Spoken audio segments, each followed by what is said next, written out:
Bueno, hola, buenos días, Colombia. Buenas tardes a los que nos siguen desde Europa.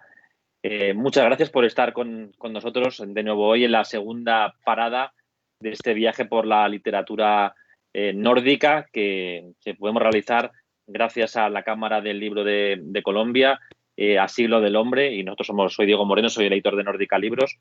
Estas sesiones se llaman Colombia lee a los traductores y surgen, como comentábamos en la primera sesión, bueno, debido a la frustración que tuvimos cuando nos enteramos de que no se podía celebrar la Feria del Libro de Bogotá. Pues gracias a la pasión y al interés de la Cámara del Libro de Colombia y Asilo del Hombre, y también al trabajo nuestro, se nos ocurrió hacer este formato en el que, gracias a los traductores, íbamos a poder ir visitando cada uno de los países nórdicos a través de sus escritores y íbamos a poder visibilizar al papel del traductor. La primera parada, la que hicimos hace unas semanas, fue de literatura noruega. Estuvimos con la traductora Sisti Bagetun, que estaba precisamente en Noruega, cerca de su cabaña, y creo que fue una experiencia muy interesante que nos hablase sobre su trabajo como traductora, sobre Chela Skilsen, y también hablamos sobre Mengele Zu. Y creo que fue un encuentro interesante, que creo que abrió nuevas perspectivas tanto a profesionales de la traducción como a lectores. Bueno, hoy tenemos la suerte de contar con Enrique Bernárdez, traductor de islandés y danés, con el que tengo una relación desde hace muchos años profesional, a que tengo mucho aprecio y que para mí es un maestro, porque cada libro que hacemos juntos es un descubrimiento y un aprendizaje absoluto. El otro día hablábamos que el traductor, al menos en el caso de Nórdica, no solamente es la persona que te permite leer los libros que serían imposibles leerlos de otra forma, sino que además en el caso de Nórdica muchas veces es el faro, es la persona que te descubre autores. Y con Enrique llevamos muchos años en el que él me descubre libros, me descubre escritores que no están publicados muchas veces en otros idiomas y que gracias a él podemos leer. De manera que hay que recordar siempre que a quien estamos leyendo no es al escritor que viene en la tapa, sino es al nombre que viene también en la cubierta, un poquito más abajo, que es al traductor. Y esta vez es Enrique Bernárdez. Buenas tardes desde Zaragoza. ¿Qué tal? Encantado de saludarte. Buenas tardes, Diego. Encantado de volver a verte por estas vías y buenos días en Colombia. Bueno, como digo, tenemos una relación desde hace años. Recuerdo que una de las primeras veces, si no la primera vez que nos vimos tú y yo, fue en un bar en Ópera, que estuvimos hablando de un libro que acabamos de publicar, que fue el primer libro de la colección Ilustrados, o sea, que estamos hablando desde hace 13 años, que era El Lent de Büchner. Y antes de empezar a hablar de dos libros, uno que es el que centra un poco la conversación de hoy, y otro que nos va a servir como excusa para hablar de lo nórdico, te quería hacer una pregunta dedicada que creo que puede tener interés para los profesionales de la traducción que nos siguen. Y es, aquel día me enteré que tú eras catedrático de lingüística y me parece muy interesante que nos digas cómo llegas a la traducción de literatura nada menos de Islandia. Bueno, uy, hay eco, ¿no? La vía a llegar hasta Islandia es una vía que conozco bastante gente que la ha hecho. Se empieza con el inglés antiguo, que yo estudié inglés y alemán antiguos, esto es de los siglos 7, 8, 9, 10, en la carrera, y luego empecé a dar clase de eso. El inglés antiguo es muy interesante, el nórdico antiguo, islandés antiguo, pues se parece bastante, y una vez que uno empieza a mirar algo de islandés antiguo, de islandés de los siglos XII, XIII, XIV, dice, pero esto es una maravilla. Entonces empiezas por lo medieval y luego de ahí pasas a lo moderno, porque el salto es relativamente pequeño. Ahora ya hay traductores que han empezado por lo contemporáneo, porque han empezado estudiando en Islandia y tal, pero de la gente así de generación anterior, la vía era por lo medieval y a partir del inglés antiguo, que es una lengua muy interesante y que abre, es lo que le pasó también a Borges, por ejemplo. Sí, porque una cosa bueno, es una suerte para la gente que nos está viendo hoy, aunque todavía no sean conscientes porque acabamos de empezar la charla, es que, bueno, Enrique es un auténtico sabio, como decía antes. Yo siempre recuerdo cuando enviamos las pruebas con las correcciones, ¿no? En algún libro, no sé si era en Maravillas del Crepúsculo o en cual, se hablaban, por ejemplo, de partes de los gustos del bacalao, ¿no? Y recuerdo que a la vuelta de la página en la que hicimos una anotación, había una disertación sobre estas partes, ¿no? Es decir, es una persona que tiene conocimientos amplísimos, no solamente sobre el islandés, sino sobre otras lenguas, y además tienes una curiosidad también tremenda que te hace, bueno, como un traductor especialmente hábil, que a veces el lector no se da cuenta del trabajo que hay detrás de tus traducciones. ¿Es así? Sí, hay muchísimo trabajo. Detrás de toda traducción hay mucho trabajo. En tiempo y también en lo que es necesario mirar. Yo cuando he dado clase de traducción siempre les decía a mis alumnos que aunque luego no se fuera a notar, el traductor tenía que saber en todo momento de qué se estaba hablando. Y entonces no te vale decir esta palabra es la que tiene que ser, sino que tienes que saber a qué va todo eso. Y eso en muchas ocasiones te lleva a descubrimientos que te haces experto en cuestiones imposibles. Yo aprendí un montón traduciendo sagas sobre la construcción de barcos en la Edad Media, ¿no? Y cómo se llama cada parte de un barco y todas estas cosas, cosa que jamás habría esperado aprender. Hay muchísimo trabajo para poderte hacer una idea. Se dice que el traductor es el lector más profundo de un libro, que tienes que estar palabra a palabra, coma a coma, frase a frase todo el tiempo. Es apasionante también por eso, claro. Sí, precisamente hablabas de las sagas y, como comentaba al principio, la sesión de hoy está centrada en un libro que es Navegantes del Tiempo de Sion, pero me parecía fundamental que esta sesión, que podía haber sido la primera del siglo, que hablásemos primero de las sagas islandesas, porque me parece que bueno, son como el origen de la literatura, posiblemente, y bueno, en este caso tenemos la suerte de haber publicado un libro en nórdica, que es la saga de Eirik el Rojo, del que nos gustaría nos hablases, porque es una traducción del islandés antiguo, bueno, de esa parte, como decías, de tu conocimiento también del inglés antiguo, y que nos expliques un poco cómo fue el traducir este libro, qué aporta este libro, porque, bueno, supongo que la gente que nos sigue sabe que los primeros en llegar a América no fueron los españoles, sino que fueron los islandeses.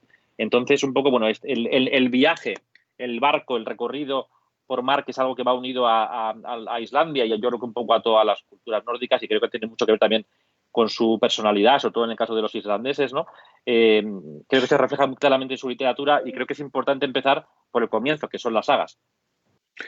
Sí, las sagas son apasionantes como lectura.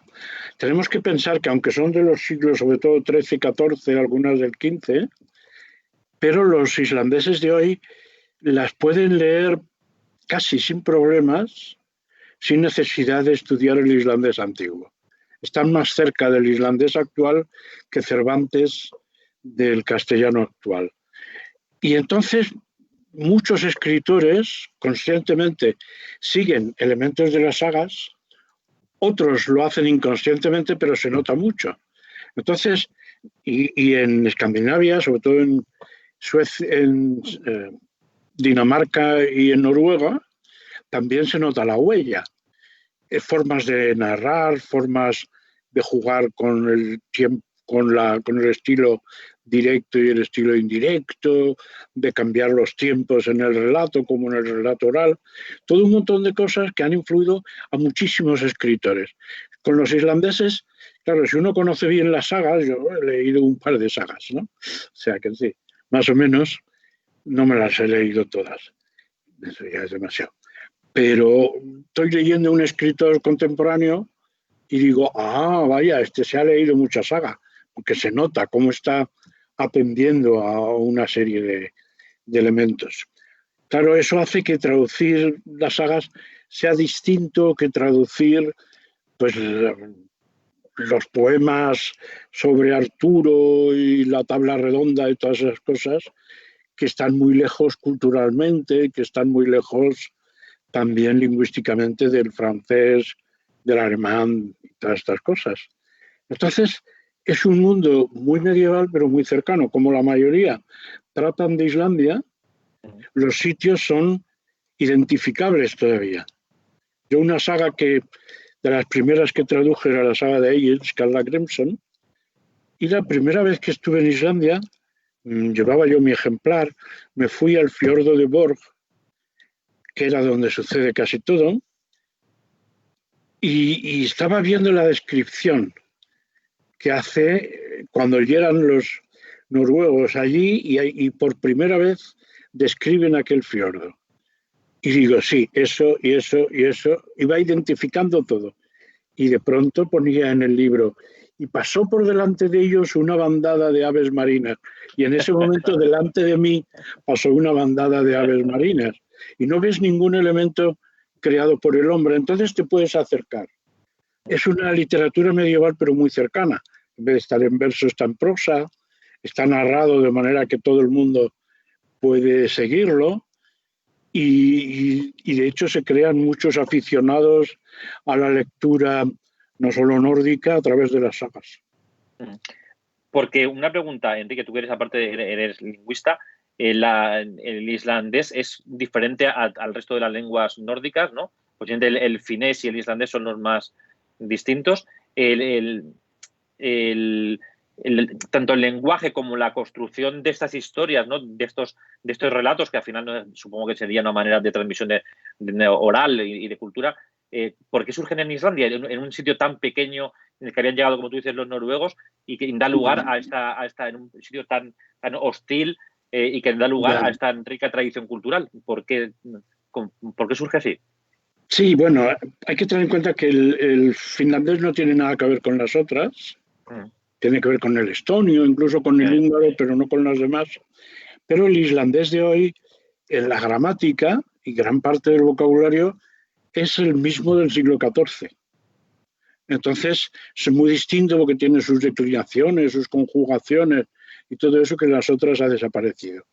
Pero en Islandia, la lengua islandesa tiene todo eso y realmente queda muy lejos, ¿no?, de las demás.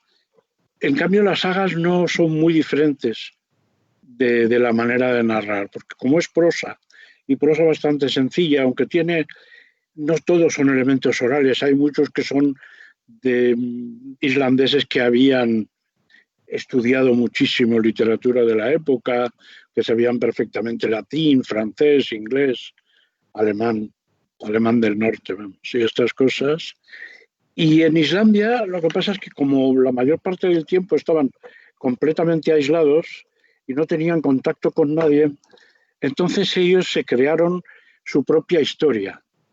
Empezaron a escribir sobre historia de los reyes de Noruega, pero claro, los reyes de Noruega ya les quedaban lejanos. Entonces, como ellos no tenían reyes, empezaron a escribir sobre gente islandesa, sobre cosas de Islandia, familias, sitios donde suceden cosas, historias más o menos reales, legendarias, como la de Eirik el Rojo, y todo eso lo hacían, y tenemos que pensar que en plena Edad Media de una saga islandesa puede haber 400, 600 manuscritos y que se seguían copiando a mano hasta el siglo XIX. Y entonces, en las casas, en el invierno, yo siempre he dicho que las sagas son un producto del aburrimiento, porque la gente está en su granja, aislados de los demás, en invierno, que no pueden salir, están en mitad del país. Bueno, en mitad no, pero vamos, en mitad no puede vivir nadie, pero que están por ahí metidos, y entonces, mientras todos trabajaban, alguien se dedicaba a ir leyendo en voz alta sagas, sobre todo sagas. O sea que es una parte es una parte fundamental de la cultura islandesa medieval y hasta hace muy poco tiempo. Ahora ya con la supermodernidad empezó a olvidarse que existían las sagas hasta que los escritores más recientes tienen más elementos de sagas que los de hace 30 años, por ejemplo. Cosa que es muy interesante. Sí, ahora hablaremos de eso, de la influencia de las sagas en Sion. Pero te quería preguntar por algo que recuerdo que hemos hablado en alguna ocasión.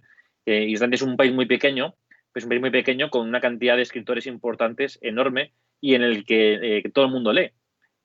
Recuerdo que una vez me comentabas que llegaste al aeropuerto, cogiste un taxi y empezaste a hablar con el taxista de Thor Villalson, un autor que hemos publicado nosotros y que allí era muy, muy querido, ¿no?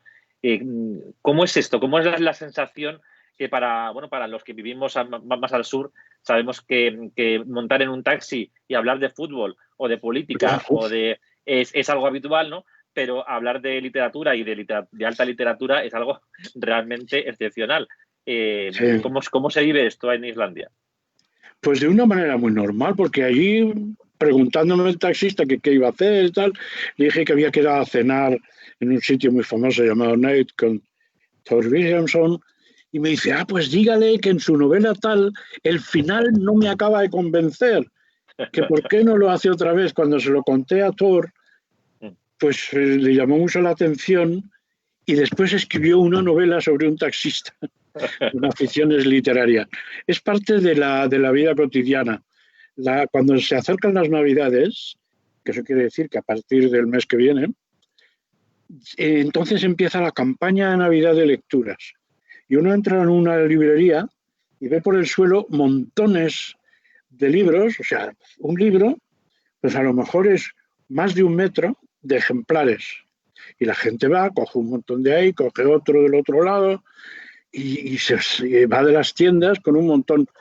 Porque el regalo tradicionalmente más adecuado para Navidad es un libro. Y un libro reciente. Entonces, los escritores procuran acabar los libros a tiempo y eso sale en muchas novelas islandesas y los editores los publican cuando llegan las Navidades. Claro, allí lo del confinamiento lo llevan un poco mejor porque, como bien que comentabas, están acostumbrados históricamente a estar medio confinados parte del año, ¿no? Sí, bastante. Sí, sale mucho, pero vamos. Pero una pregunta, está claro que la lectura y la oscuridad, la falta de luz, el mayor tiempo en casa están unidas. Pero ¿tú crees que la escritura, la cantidad enorme de escritores que hay en Islandia, como digo, incluso muchos de ellos de prestigio, en un país que tiene una población pequeñísima, que en todo el país es como un barrio de Madrid, por ejemplo, ¿puede tener alguna influencia de las sagas y de la necesidad de contar historias o no? Sí, sí. Eso hay un término que se utilizaba ya en la Edad Media, sagnaskemtun, que es la diversión con historias. Entonces, entretenerse a base de historias, tanto de contarlas como de leerlas. Y de contarlas en voz alta en la radio, porque en la radio te pueden estar contando una novela a lo largo de un mes, a capítulos, ¿no? Y entonces es una forma de vida. Muchísima gente le gusta escribir. En Islandia también está la fiebre esta horrible de las series de televisión, de Netflix y eso, pero bueno, la gente sigue escribiendo y ya desde el bachillerato hay costumbre de escribir, ¿no? Y se espera que se escriba. Eso está empezando a ir bajando. La globalización en el peor sentido está empezando a sentirse en Islandia. Ya, sí, al final es algo, desgraciadamente, esa parte de herencia cultural que tienen los países nórdicos, bueno, supongo que todavía tardará mucho tiempo en cambiar, pero es cierto que, como tú dices, en el tiempo de ocio, el uso de series que muchas veces se basan en obras, ¿no? Porque es curioso el éxito de la serie Vikingos, por ejemplo, ¿no? Yo creo que ha sido nosotros lo hemos vivido como editores de un libro como este de la saga de Rick el Rojo, que es un libro difícil de leer porque estamos hablando de un libro del siglo XIII, o sea que no es un libro especialmente difícil, pero no es sencillo tampoco. Y sin embargo, mucha gente llegaba a las ferias y nos preguntaba por el libro porque había visto la serie, bueno, las diferentes temporadas de la serie Vikingos, ¿no? Que habían popularizado algo que a todo el mundo les fascina, que es la cultura de los vikingos, ¿no? Sí, se atrae mucho los vikingos. Y en Islandia está muy presente, hay como recuerdo claro de esa época, o sea, se reivindica. Sí, mucha. hay recorridos turísticos, por ejemplo, por los escenarios donde suceden cosas, que es en mitad del campo, no son edificios ni es nada, de una determinada saga. Y entonces se puede ir a caballo, se puede ir en jeep, por sitios de la saga de Niall, en el otro sitio de la saga de Crechter, en el otro por la saga de Giscalda Crimson. La gente, en cuanto encuentra cualquier cosa al excavar en su granja o donde sea, enseguida llama a los museos, mandan, y eso sale en primera plana de toda la prensa. La gente está orgullosa de sus orígenes, como están muy relacionados con la época vikinga. Esos orígenes, pues claro, es presumir de que ellos no existen solo desde el año 780, sino que en realidad su historia es muy anterior, ¿no? O sea que sí, ellos son muy, muy conscientes en todos los sentidos.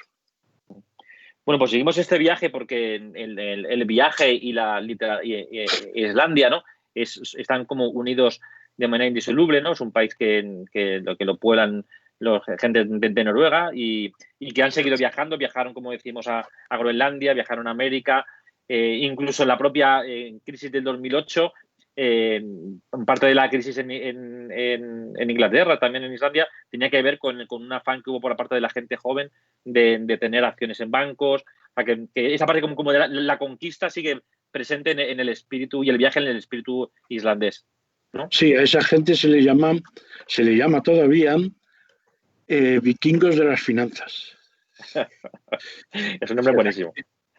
Sí, sí. Entonces, en este viaje vamos a pasar del siglo XIII a la actualidad y vamos a conocer a uno de los escritores islandeses más importantes del momento, que es Sion, un escritor que hemos publicado en Nórdica pues gran parte de su obra, como bueno, Navegantes del Tiempo, del que vamos a hablar ahora, Maravillas del Crepúsculo, El chico que nunca existió, El zorro ártico, que fue el primer libro que publicamos de él, y que creo que es un escritor, si no recuerdo mal, me lo debiste recomendar tú, Enrique, o fui yo el que... ¿Te recuerdas cómo fueron los orígenes de nuestra relación con Sion? Porque Pues ahora mismo lo estaba intentando recordar y no recuerdo si fue una recomendación tuya o que yo descubrí el zorro ártico por algún premio del Consejo Nórdico y te lo propuse. Sinceramente, ahora no lo recuerdo. Es posible que sea eso, pero yo tampoco me acuerdo. Entonces, Yo, bueno, no sé. es un escritor que en todo caso empezamos a publicar con El zorro ártico, que es un libro maravilloso. Todas sus obras son obras bastante breves. Creo que eso es algo que define a su literatura. Y que lo primero es que te quería preguntar, enlazando con las sagas, es ¿cuánto hay en Sion de las sagas, antes de empezar a hablar de Navegantes del Tiempo? Bueno, él pretende quitarse de encima toda la tradición, tanto medieval de las sagas y todo eso, como de autores contemporáneos. Él, durante un tiempo, no sé cómo está ahora la cosa, tuvo muy mala relación con Bergson, Gunther Bergson. Pero se ve las formas de lo que se llama el estilo de sagas, se ve en la idea de pequeñas escenas, que Borges las comparó, las de las sagas, a escenas cinematográficas, una escena seguida de otra, y así. Y otros detalles que se ven en islandés, pero no se ven tanto en traducción, que son ya cuestiones de sintaxis y todo esto. Él no es de los que más recoge lo de las sagas, eso es más todavía en algunos autores posteriores, aunque relacionados con él, que en Islandia todos son primos. Claro.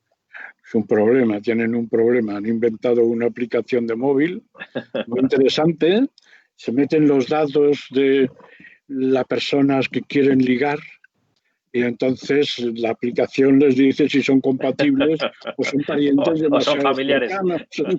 Sí, se usa muchísimo. Así que todos tienen que ver, ¿no? Sion tiene mucho que ver, por ejemplo, con Björk. Björk tiene mucho que ver con una escritora de la que se ha publicado una novela hace poco tiempo. O sea, todos andan por ahí juntos, ¿no? Entonces, él se quiere separar y de hecho su novela es distinta porque trabaja mucho con cosas de pasado no muy antiguo, excepto en eh, los navegantes del tiempo, se va a la antigua Grecia arcaica, pero sí con Islandia. Se van al siglo XVII, se va a principios del siglo XX, a una época indeterminada, como sucede en el zorro ártico, pero más bien de hace 60 años o cosas así, ¿no? Y no quiere atenerse demasiado a influencias típicas en Islandia, que se nota, entre otras cosas, en que no se pueden identificar los personajes. Personajes, lo primero que cuando se publicaba una novela en Islandia, todo el mundo lo primero que quería era ver quién era cada personaje. Hasta el punto que en una de sus novelas, que se llama, en español fue propuesta suya, Amor Duro, Bergson tiene una especie de prólogo que dice: estimado lector, usted puede pensar que esta novela está basada en su vida.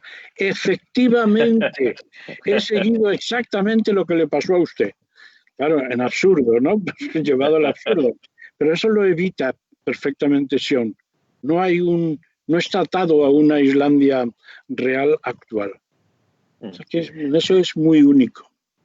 Sí, yo recuerdo que el primer contacto que tuve con Sion, curiosamente, no fue a través de sus libros. Me enteré después, fue a través de una película de Lars von Trier, Bailar en la oscuridad, que él compuso la banda sonora junto con Björk y bueno, ganó el Oscar o un premio importante.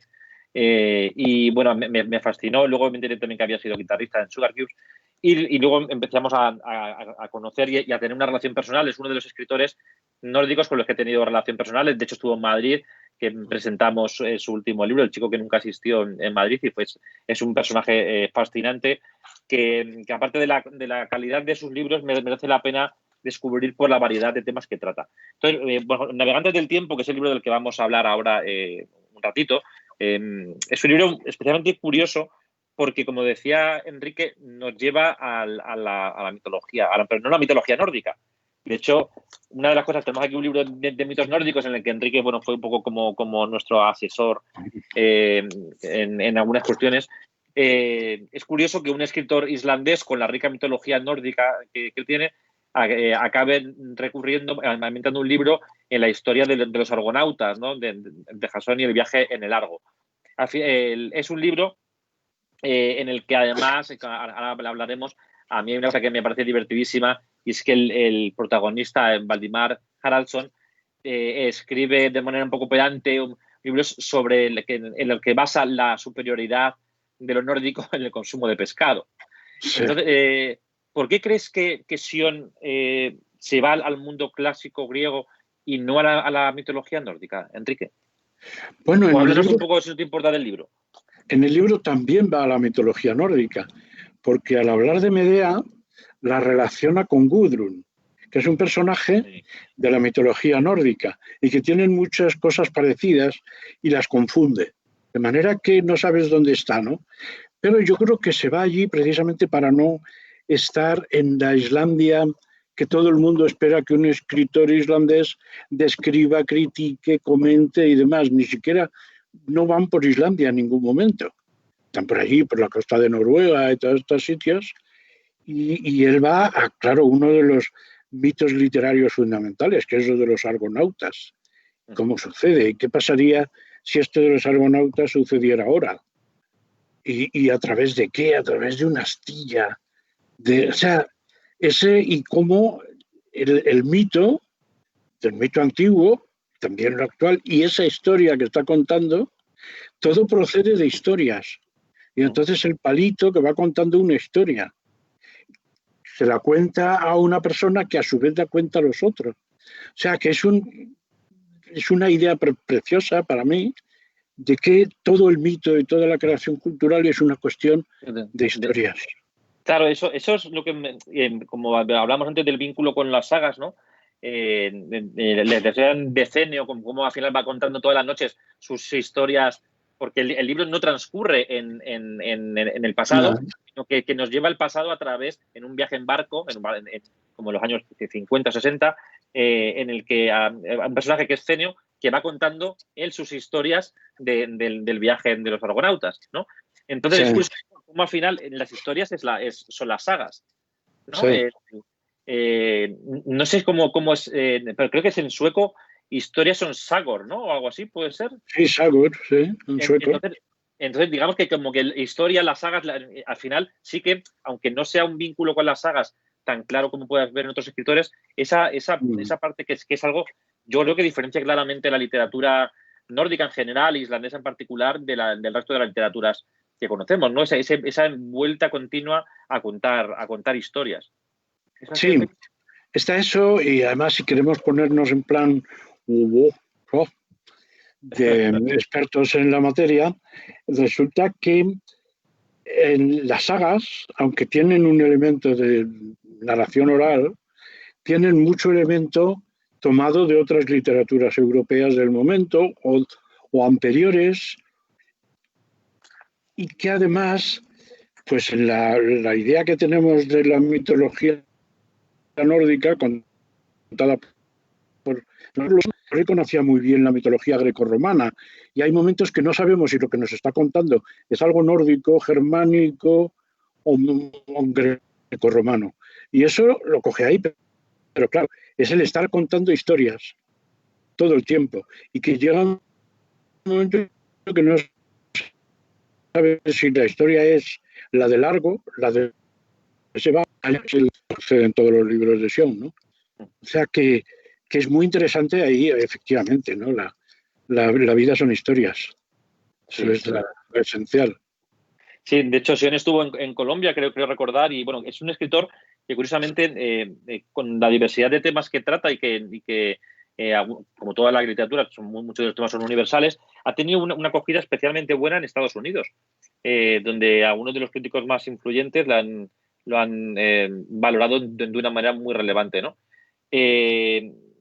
¿Crees que sus temas son universales, que pueden llegar con facilidad a lectores de todo el mundo? Yo creo que sí, porque está sí, es verdad que se ve cargar el portátil que me está pidiendo batería. Ya, eso pasa mucho.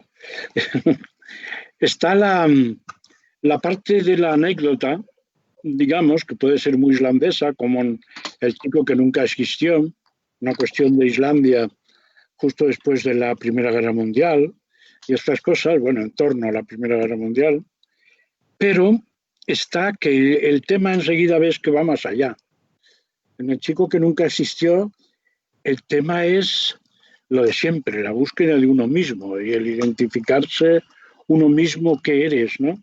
Dentro de todas las cosas que te suceden y cómo encajas con la sociedad en la que estás y cómo se relaciona, cómo ese chico plantea su propia realidad a partir de la ficción del cine. El libro del que hablamos. Sí. Y lo mismo pasa en Navegantes del Tiempo.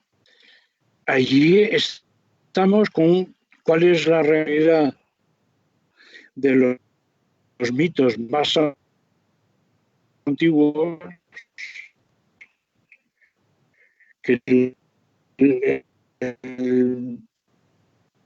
Argo y toda su tripulación no eran historieros lejanos, sino mucho cerca a cosas de la actualidad y se acerca a cosas de mucho tiempo. Y esa idea central de las historias que cuenta, hombre, en la otra de lo del crepúsculo, Sombras del Crepúsculo, sucede igual.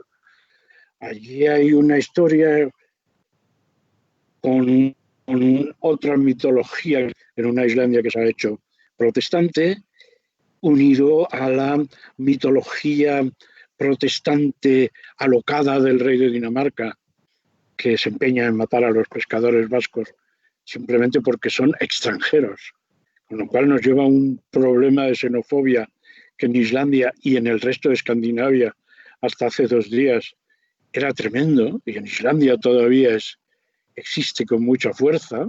Creo que me recuerdo que me comentabas una vez, ¿no? Que hasta hace relativamente poco en la Constitución o en alguna ley matar balleneros vascos estaba permitido, ¿era así? Sí, sí. Estaba permitido, sí. La ley nunca se derogó.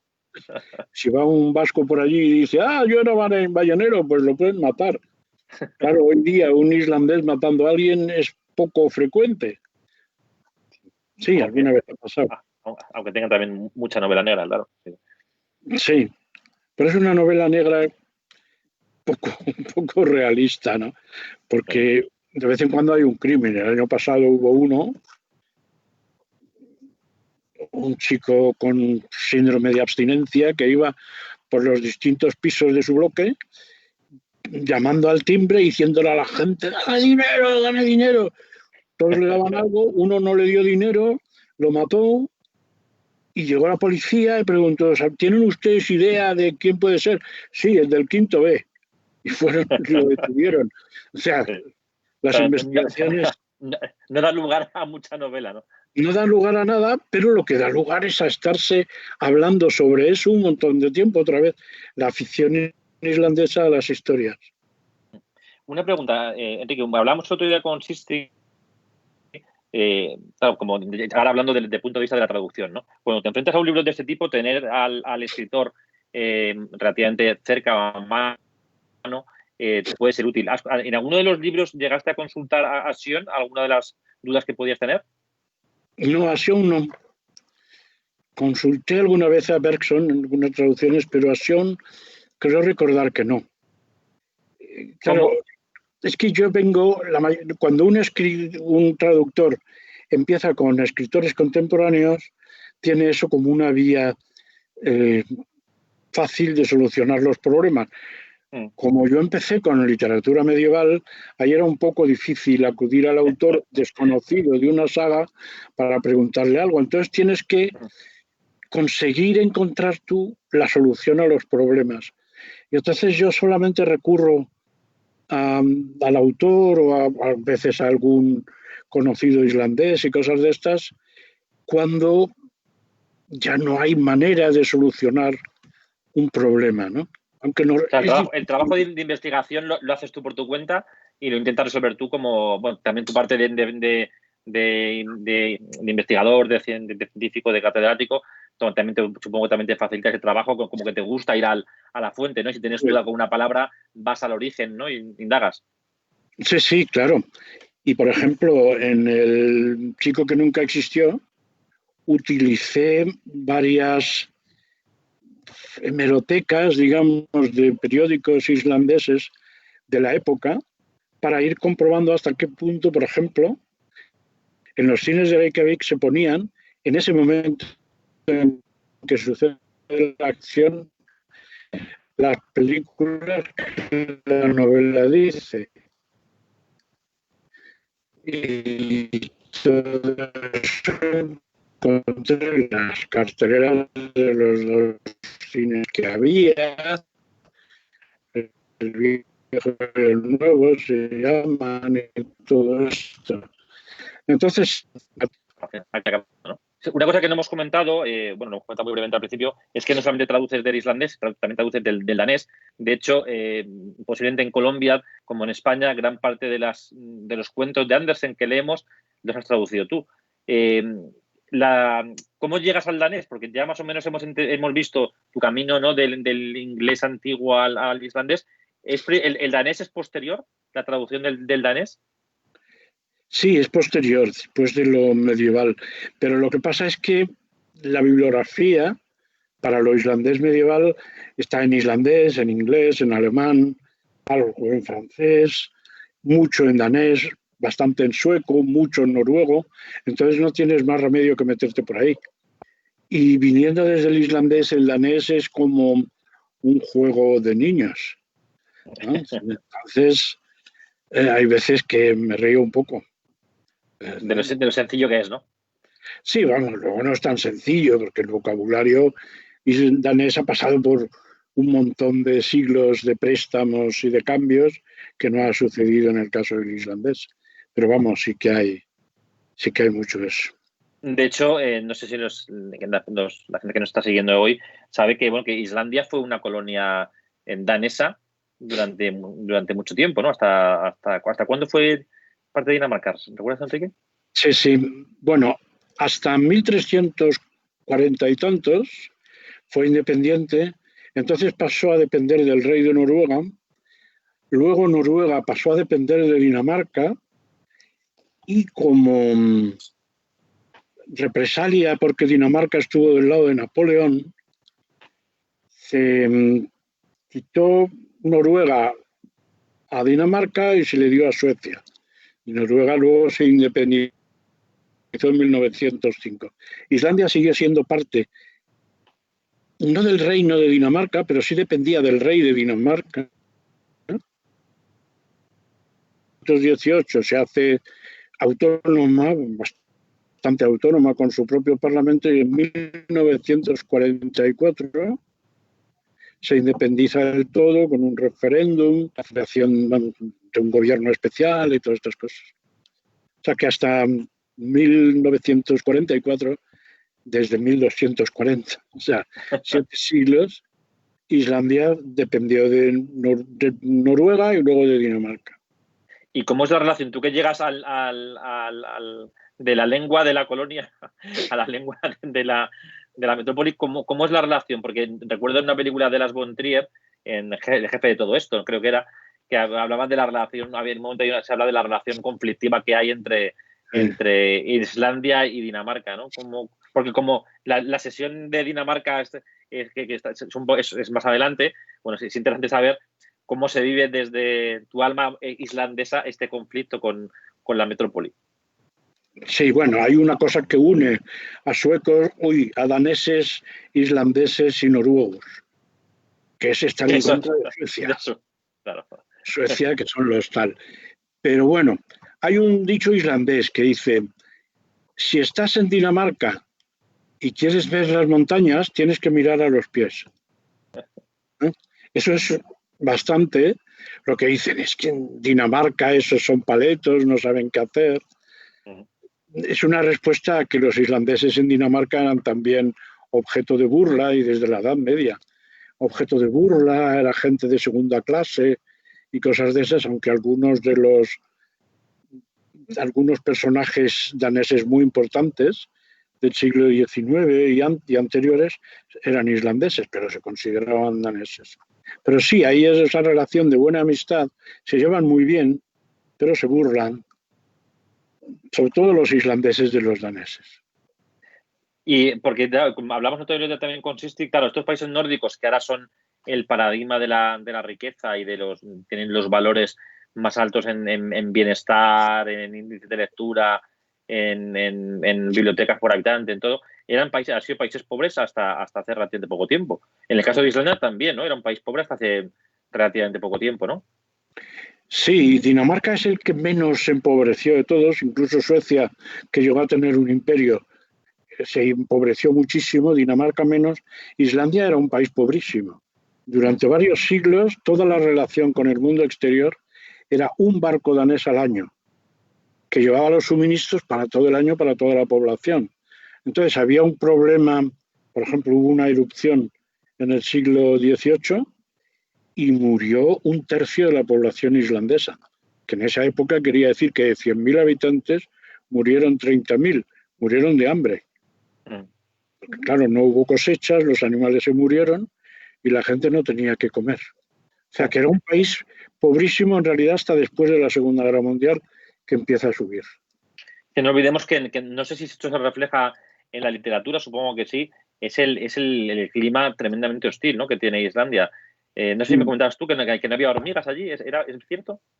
No hay hormigas ni hay serpientes, sí. Sí, que es un país en el que... ¿Y esto se refleja en la literatura, Enrique? Sí se reflejan. Es que sobre todo cuando no se habla de la Islandia de hoy día, ¿no? Digamos de los últimos 50 años. Antes la mayoría de la gente vivía en granjas relativamente aisladas, muy separadas unas de otras, puede haber varios kilómetros. Entonces en invierno todo cubierto de nieve es prácticamente imposible, excepto en casos muy especiales, acercarse a los vecinos. Y hay, por ejemplo, un personaje mitológico real, pero que es un auténtico mito en Islandia, es el de la comadrona. Porque cuando una mujer se ponía de parto, tenían que mandar a alguien a llamar a la comadrona y la comadrona, hiciera el tiempo que hiciera y todos los peligros que hubiera, llegaba siempre a tiempo de atender a la señora que la llamaba.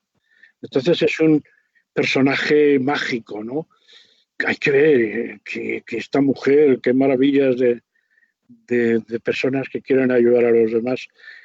En los sitios donde había varias granjas formando como una pequeña aldea, por ejemplo, que llegan a tener 100 habitantes, que eso ya es relativamente grande, pues entonces había mucha solidaridad entre la gente, pero todo se lo tenían que hacer entre los 100. Y si eran granjas en el sur del país más aisladas, se lo tenían que hacer los de una granja, a lo mejor dos granjas que estaban más cercanas. Entonces el clima es muy duro, aunque las temperaturas no son tan bajas como suelen ser en Noruega, en Suecia, por ejemplo, pero claro, es que en invierno hay 2 horas de penumbra y eso es lo que llaman día. Y los vientos cambian y de pronto estás a una... Vamos, yo una vez estaba en un sitio enfrente de Reykjavik y estábamos pues a 16 grados. De pronto cambió el viento y me tuve que poner, acababa de comprar jerseys, y me tuve que poner 2 jerseys debajo de la chaqueta, porque viene el viento de Groenlandia y te baja la temperatura de 15-16 grados a 3 bajo cero, instantáneamente. Y si estás en el interior, viene una nevada de medio metro o de 1 metro. Entonces, claro, es una existencia durísima. Ahora ya muchas de esas granjas aisladas están abandonadas y la gente vive en ciudades. Y ya no hay esa pobreza tradicional ni nada que se le parezca. No, ahora es un país rico que, bueno, que reciben no sé cuántos millones de turistas al año, más, creo que 5 o 6 veces más población de turistas de la que tiene el país, ¿no? O sea, que Sí, sí.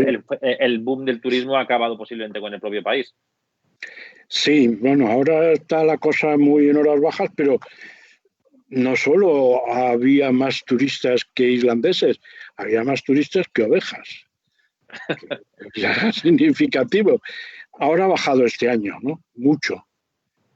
Está habiendo muchos problemas con el turismo masivo porque la gente se quiere meter en todos sitios, no hace caso de las instrucciones y quieren que Islandia cambie de costumbres e incluso de lenguas, porque hay que ver qué cosas, que me pone usted carteles en una lengua que yo no entiendo. En Islandia todo tenía que estar en inglés, te dicen, sobre todo los de Estados Unidos. Y está afectando y se están protegiendo bastante enérgicamente y mucha gente está harta. Porque ellos defienden, un tema ya sobre la lengua, ellos siguen, todo el mundo habla inglés, pero defienden su lengua de manera importante, ¿no? O sea, ellos, la transmisión cultural del islandés lo quieren mantener, entiendo. Sí, sí, sí, ellos, su lengua es el islandés, todo el mundo cree que habla inglés, muchas veces no sabes qué es lo que están hablando, y la gente que tiene más de 50 años es difícil que sepa mucho inglés, a menos que hayan viajado mucho. Entonces sí, pero el islandés es su seña de identidad. Entonces toda la enseñanza es en inglés, a todos los extranjeros que van a vivir allí, pues prácticamente se les hace obligatorio, aunque a muchos no se lo imaginan antes de llegar, que tienen que aprender islandés. Y si no hay reacción de la gente que va a un bar y si le responden en inglés se enfada. Que dice, ¿qué es eso? Oiga. Y tal, el islandés sigue siendo la seña de identidad. Sí, es una lengua de siglos y que quieren mantener. Pero que es, bueno, al final es una riqueza que, como hemos visto hoy, se ve en su literatura, se ve en que siguen manteniendo una calidad literaria enorme que nos da envidia. ¿Cuántos habitantes tiene Islandia? ¿300.000? O 330.000 ahora. 360.000 habitantes y tienen premios Nobel y tienen escritores de nivel internacional como pocos países. Y yo creo que eso es, bueno, es una prueba de que el modelo cultural de defensa es algo que tenemos que aprender, creo que en cualquier país en el que vivamos, ya sea en España o en Colombia o en cualquier otro país, y creo que es bueno. Y además, hablamos otro día también, es un país que también da buenas ayudas para las subvenciones a la traducción, de manera que esto es un aliciente más para los editores de fuera, sean de España o sean de Colombia, que quieran animarse a publicar autores islandeses, ¿no, Enrique? Sí, hay subvenciones para traducciones, hay estancias para traductores en Islandia, que yo, como trabajaba en la universidad, nunca me podía tomar 4 meses de vacaciones para irme allí, pero bueno. Pero también hay, por ejemplo, para islandeses que traducen y para escritores islandeses, de manera que no necesitan trabajar en otra cosa, a lo mejor durante 1, 2, 3 años, se dedican tiempo completo a escribir y luego... Claro, eso creo que no pasa aquí. Tienen que haber producido ya algo, que se vea que no es que han dicho yo me voy a hacer escritor mañana, eso tienen que tener. La Asociación de Escritores exige que se tengan 2 libros publicados ya, y no publicados por uno mismo, sino publicados por una editorial. Ya, pero aún así sí, hay muchísimos escritores. Es un país Sí, en el que florecen... Bueno, es raro no encontrarte con un escritor por la calle, ¿no? Sí, yo me he encontrado con escritores en todos sitios. Me acuerdo con uno que sigue vivo, que era hijo de uno de los primeros presidentes de Islandia, que era arqueólogo, presidente arqueólogo, tampoco es muy frecuente, y que iba acompañado de un montón de niños, y me dijo, mira, aquí vengo con mis hijos. Dice, bueno, estos 2 son de mi mujer, estos 2 son míos y estos 3 son comunes. Su mujer es escritora, y él es un escritor bastante conocido, Thorbjörn Elton. Otra vez voy por un sitio y me encuentro que en un bar está Sean. Bueno, yo conocí a Sean un día que me estaba tomando un café irlandés y viene un joven alto, muy delgado, a venderme una colección suya de poemas en fotocopia, grapado con unas grapas.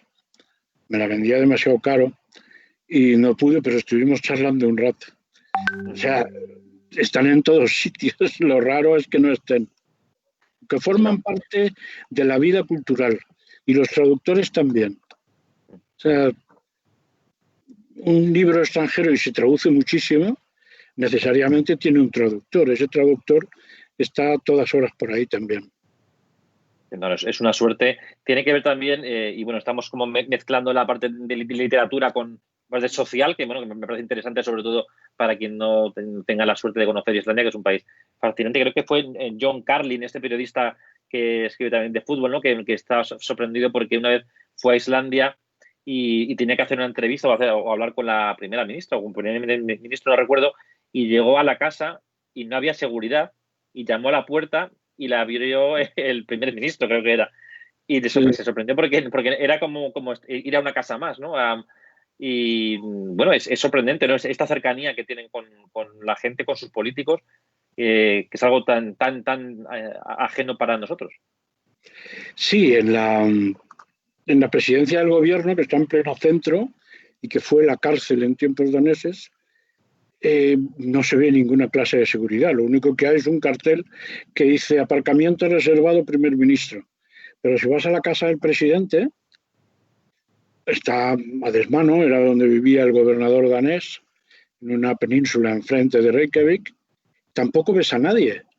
O sea, tú puedes llegar allí y llamas a la puerta.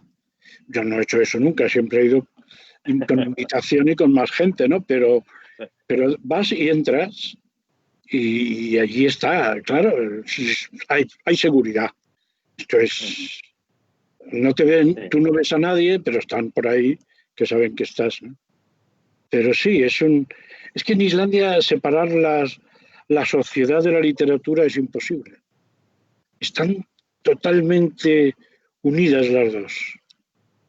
Claro, Que es una cosa interesante porque la literatura es un elemento social como otros muchos.